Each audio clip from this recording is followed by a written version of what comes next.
कोई सामान्य जीव होंगे, कोई देवता होंगे, बुद्ध नहीं होंगे। क्योंकि जिसने महापरिनिर्वाण प्राप्त कर लिया, मुक्ति प्राप्त कर लिया, वो इस संसार में रहता ही नहीं। और जो कोई है ही नहीं, तो जिसे हम चढ़ाएंगे कोई है ही नहीं लेने के लिए, तो कोई फायदा है पूजा का? नहीं ना, कोई लाभ नहीं। और अगर बुद्ध पूजा स्वीकार करते हैं तो उन्होंने महापरिनिर्वाण प्राप्त नहीं किया, तो बुद्ध ही नहीं है, सामान्य देवता है, सामान्य जीव है। दोनों प्रकार से हम पूजा करते हैं तो व्यर्थ ही है। दोनों प्रकार से पूजा करते हैं तो व्यर्थ ही है। बनते नागसेन कृपया उत्तर देकर के निरुत्तर कर दें। फिर बनते नागसेन उत्तर देते, राजन महाराज परिनिब्बुतो भगवा न पूजन साधयति। भगवान परिनिर्वाण को प्राप्त हो चुके हैं, पूजा स्वीकार नहीं करते, पूजा स्वीकार नहीं करते। लेकिन फिर भी उन्हें जो उद्देश्य करके पूजा करता है तो पूजा सफल हो जाती है। हाँ, भगवान परिनिर्वाण प्राप्त कर चुके हैं, महापरिनिर्वाण प्राप्त कर चुके हैं, भगवान है ही नहीं। फिर भी हम जो कुछ भी पूजा करते हैं, पूजा आदमी कैसे करता है? कुछ चढ़ा करके ही पूजा होती है ना। दीप जलाकर, धूप जलाकर, पुष्प चढ़ाकर, फल चढ़ाकर, फूल चढ़ाकर, हाँ, भोजन चढ़ाकर, आरती उतारकर, इसी प्रकार से पूजा होती है ना। और जब कोई है ही नहीं तो कैसे पूजा सफल होगी? कौन स्वीकारेगा जब कोई है ही नहीं? तो परिनिब्बुतो भगवान पूजन साधयति। भगवान महापरिनिर्वाण प्राप्त कर लिए, पूजा स्वीकार नहीं करते। लेकिन फिर भी अगर कोई पूजा करता है तो पूजा सफल हो जाती है। अब ये कैसे हो जाएगा? तो कहते भंते कृपया समझाएं, उपमा देकर के समझाएं। हाँ, उपमा दे के समझाएं। बोले राजन, जैसे ये धरती है, क्या है ये धरती। आज इसमें कथा हो रही है, कथा न होती तो इसमें गेहूं बो दिए जाते और फिर गेहूं जमता।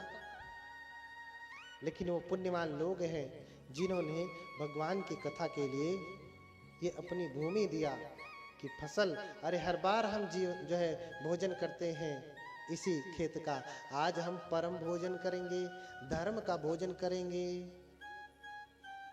ये परम पुण्यवान उपासक हैं जिन्होंने ये भोजन दिया, जिन्होंने ये भोजन दिया। सभी लोग अपनी अपनी जगह पे अपना अपना कार्य कर रहे हैं। बहुत सारे उपासक हैं, जैसे वीरेंद्र राव जी है, मास्टर साहब लगे हुए, दिखाई नहीं देते सामने। कभी कभी क्या होता है, जब सामने आदमी नहीं दिखाता तो दिखता तो याद भी नहीं आता। अब उधर वो काउंटर पे बैठे हैं तो मुझे दिखाई भी नहीं देते, तो याद भी नहीं आता। मैं तो उपदेश कर रहा हूँ, जो सामने दिख गया तो याद आ गया, नहीं दिखा तो पड़ा रह जाता है। इसका अर्थ ये नहीं कि वो कार्य नहीं कर रहे, बहुत कार्य कर रहे हैं, भंते लोगों की सेवा कर रहे हैं, सुबह से लेकर शाम तक बैठे रहते हैं। उनकी उपासिका जी भी, उनकी पत्नी भी आती है, कथा सुनती हैं, जो भी धर्म का काम होता है करती रहती हैं। ज्ञानेंद्र जी हैं, वो भी करते रहते हैं। उनकी उपासिका जी आती हैं, सुनती है, करती रहती हैं। राम मोहन जी हैं, राम कृष्ण जी हैं, रविकांत गौतम जी हैं, रघुवीर जी हैं, लाला राम गौतम देवकी नंदन जी, ये सारे लोग हैं। बहुतों का तो मैं चेहरे से जानता हूँ, नाम ही नहीं जानता। सबसे बड़ी बात ये भी हो जाती है, जो बार बार सामने आता है उसको देखते देखते नाम याद रहता है। तो इसीलिए कोई प्रसंग उठाना होता है, कोई उदाहरण देना होता है तो उनका नाम याद आ जाता है। लेकिन इसका अर्थ ये नहीं कि अकेले हमारे अजय जी ही कार्य कर रहे हैं। इसका अकेले अर्थ ये नहीं कि हमारे डॉक्टर वीरेंद्र जी ही काम कर रहे हैं। डॉक्टर वीरेंद्र जी ने बड़ा पुनीत कार्य किया। जिस चटाई पे आप बैठे हैं ना, अंत समय में ये चटाई जो टेंट वाला था, बड़ा गंदा चटाई लेकर के आया। इतना गंदा कि आदमी जूता भी रखे तो उसे संकोच होगा कि मेरा जूता गंदा हो जाएगा। इतनी गंदी चटाई, जबकि पहले से कह करके रखा गया था कि भाई कथा में भक्त लोग आते हैं, उपासक उपासिकाएं आती हैं, साफ सुथरी चटाई पे बैठते हैं, तो नई चटाई देना। बोला हाँ हाँ देंगे। दिया नहीं। अब उसके पास रहा नहीं कि उसकी मति मारी गई थी, दिया नहीं। और जब डॉक्टर साहब को पता चला, डॉक्टर वीरेंद्र जी देखिए सामने खड़े हैं, मुस्कुरा रहे हैं, हाथ जोड़ रहे हैं, उनको पता चला कि अरे कथा रुकेगी नहीं, तुरंत हमारी तरफ से चटाई का दान रहेगा। जाकर के रात को 2 बजे जाते हैं दुकान खुलवा करके, और चटाई रात को ही लेकर के आते, 2.5 घंटे, मात्र 2 घंटे में कानपुर शहर से चटाई लेकर के आते, रात में ही बिछवा देते और सुबह कथा में सारी व्यवस्था पूरी हो जाती। तो उन्होंने देखा कि तू नहीं लगाएगा तो क्या समझता है, बुद्ध के प्रति अनुरागियों की कमी है क्या? यूं चुटकी में चटाई खरीद करके भगवान बुद्ध की कथा के लिए अपनी तरफ से दान कर दिया। एक बार इनके लिए जय जयकार कर दीजिए, डॉक्टर वीरेंद्र की जय हो, उनके पुण्यों की जय हो। बहुत सारे ऐसे लोग होते हैं जो किसी कामना से दान करते हैं, किसी कामना से दान करते हैं, लेकिन ये लोग सुबह से लेकर शाम तक बिना किसी कामना के सारे कार्य करते रहते हैं। अभी चटाई लगाया तो इनका कोई मूल्य थोड़ी ना हमसे मांगा, बनते आपकी कथा लगा रहे हैं हम, इनको पैसा चाहिए। हाँ, ये धर्म की सेवा के लिए इन्होंने निस्वार्थ भाव से कार्य किया। मैं चाहता हूं कि जब भी सम्मान हो, उनका विशेष रूप से सम्मान हो, कि जिसकी वजह से लोग सुखपूर्वक बैठे हैं, ये उनका विशेष दान है, जो पूरे समन्वय सेवा संस्थान ही नहीं, पूरे इस YouTube के माध्यम से पूरा देश देख रहा है कि ये कितना पुनीत कार्य इन्होंने किया। इतने बड़े आयोजन का अकेले ही नीचे की बैठने की व्यवस्था इन्होंने अपने सर पे ले ली। तो ऐसे ऐसे पुण्यवान लोग हैं। कभी कभी लोग दे करके भी पीछे हट जाते हैं, लेकिन ये लोग तो वर्षों से कार्य करते हैं। हाँ, कभी कभी कोई 100 रुपया देगा तो मन में संकोच करने लगा, अरे दे दिया, किसी तरीके से वापस आ जाए। हाँ, ये आदमी बड़ा पापी है। अच्छा होता कि वो देता ही नहीं, अच्छा होता कि वो देता नहीं। इस कर्म का फल कैसे मिलता है जानते हैं? इस कर्म का फल कहां मिलता है? ऐसा नहीं कि ऐसा व्यक्ति किसी आज बनते प्रियदर्शी को 500 रुपए दान दिया और उसके मन में आया, अरे कैसो किसी तरीके से जो है हमको वापस बनते दे देते तो अच्छा रहता। ये प्रवृत्ति आज नहीं पैदा हुई, जन्म से ऐसी प्रवृत्ति वाला व्यक्ति होता है। संसार में बहुत सारे लोग हैं ऐसे प्रवृत्ति वाले लोगों का जानते हैं नुकसान कहां से होता है? सबसे बड़ा नुकसान कि भोले भाले उसके बच्चे पैदा होते हैं, भोले भाले उसके बच्चे पैदा होते हैं, लेकिन इतना ध्यान रखते हैं ना, उनका इतना ध्यान रखते हैं ना, जो कमाया सो हाँ, चोटी पकड़ करके झाड़ू से बात करते हैं, पूरी वकालत सिखा देते हैं, पूरे अच्छे वकील बना देते हैं। लेकिन ये सभी जो लगे हुए हैं, जिनका अभी हमने नाम लिया, जिनका हमने नाम लिया, ये सारे लोग निस्वार्थ भाव से 8 सालों से, ये 8वीं कथा है ना, ये सब कुछ करते जा रहे हैं बिना प्रत्युत्तर के, किसी कामना के। तो ऐसे ऐसे पुण्यवान लोग हैं। अब टेंट लगाने में भी लोगों ने सहायता की, हारन की सहायता की, माइक की सहायता की, जिसकी वजह से आप लोग बुद्ध के वचन को सुन पा रहे हैं। बहुत सारी छोटी छोटी व्यवस्थाएं हैं जिनमें बहुत धन खर्चा होता है, लोगों को समझ में नहीं आता। जो करते हैं उनको पता होता है कि बहुत धन खर्चा हो जाता है। जैसे शादी में दिखने में लगता है कि अरे क्या करना है, खाना में इतना जाएगा, गहने में इतना जाएगा, सामान में इतना जाएगा, और क्या। लेकिन जब शादी होने लगती है तो पता होता है कि बहुत धन खर्चा हो गया, जिसकी कल्पना भी नहीं थी, अनायास ही।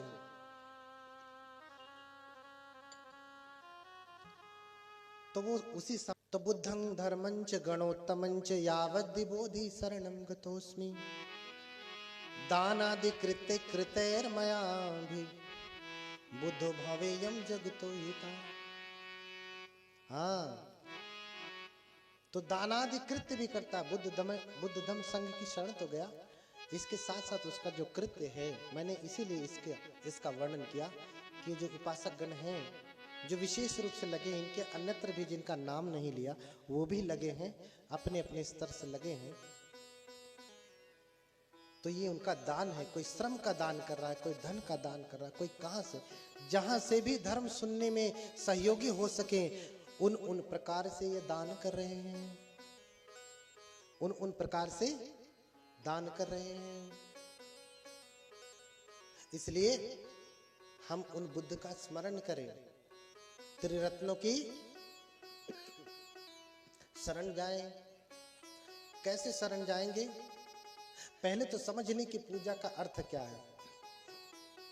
अगर भगवान बुद्ध पूजा स्वीकार करते हैं तो कोई सामान्य जीव है, अगर नहीं स्वीकार करते तो महापरिनिर्वाण प्राप्त कर लिए। लेकिन भंते कह रहे हैं कि भगवान ने महापरिनिर्वाण प्राप्त कर लिया, पूजा स्वीकार नहीं करते, पूजा स्वीकार नहीं करते।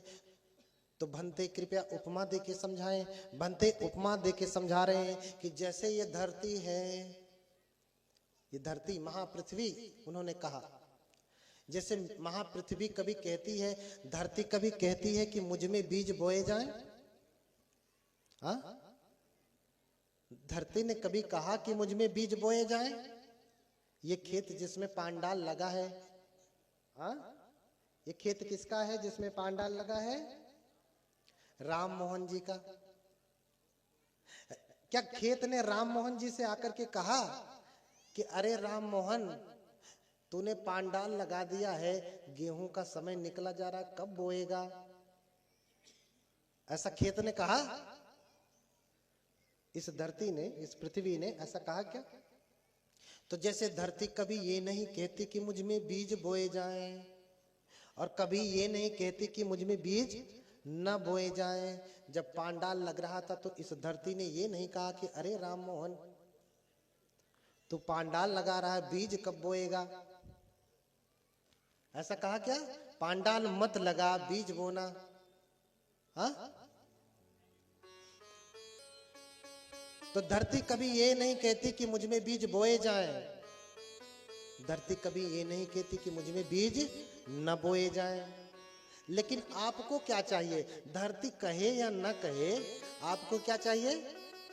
आपको धान चाहिए, चावल, आपको क्या चाहिए? गेहूं, आपको क्या चाहिए? चना, आपको क्या चाहिए? मटर, आपको क्या चाहिए? फल, आपको क्या चाहिए? सब्जियां, आपको जो जो चाहिए धरती चाहे कहे चाहे न कहे, जब आप धरती में बोती हैं तो फसल नहीं आती?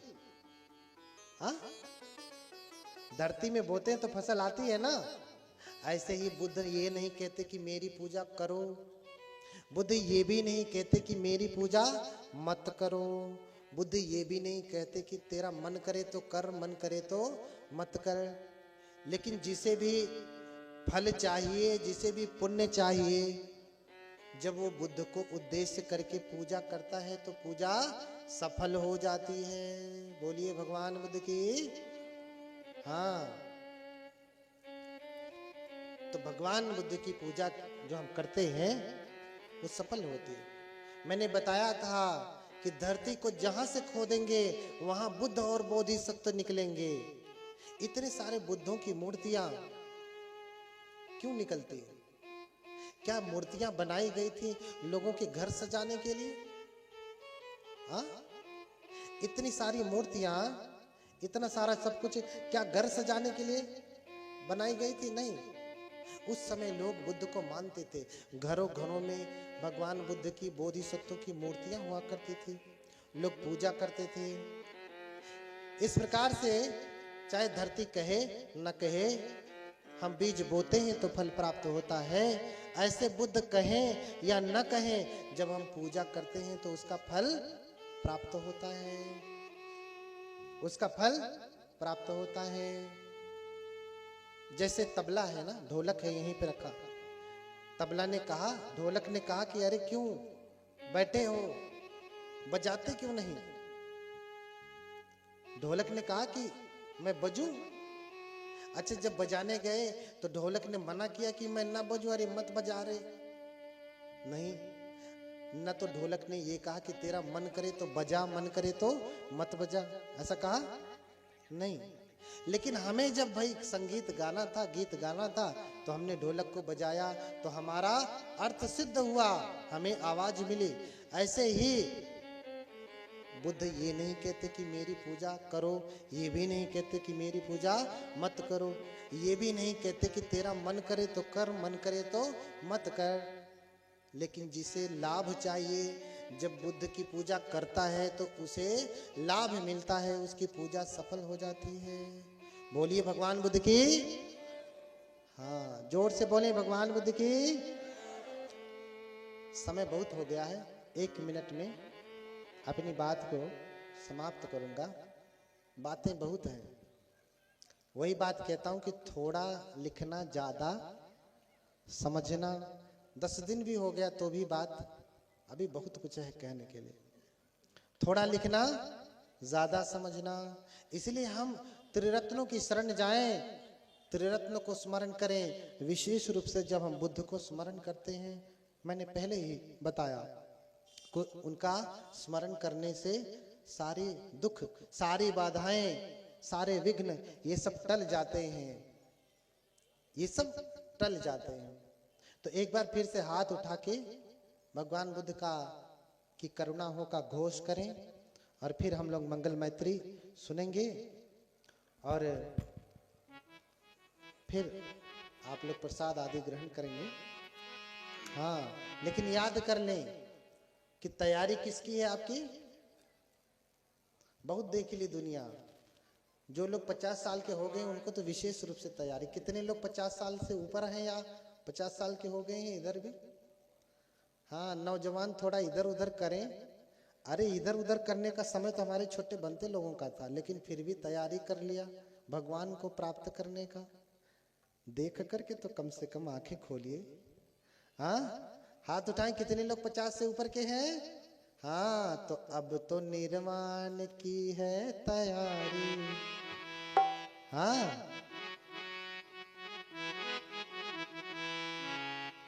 है ना, निर्वाण की तैयारी। बोलिए भगवान बुद्ध की करुणा हो, भगवान बुद्ध की करुणा हो, भगवान बुद्ध की करुणा हो। एक बार जप कर लीजिए, नमो अमिताभाय, नमो अमिताभाय, नमो अमिताभाय, नमो अमिताभाय, नमो अमिताभाय, नमो अमिताभाय।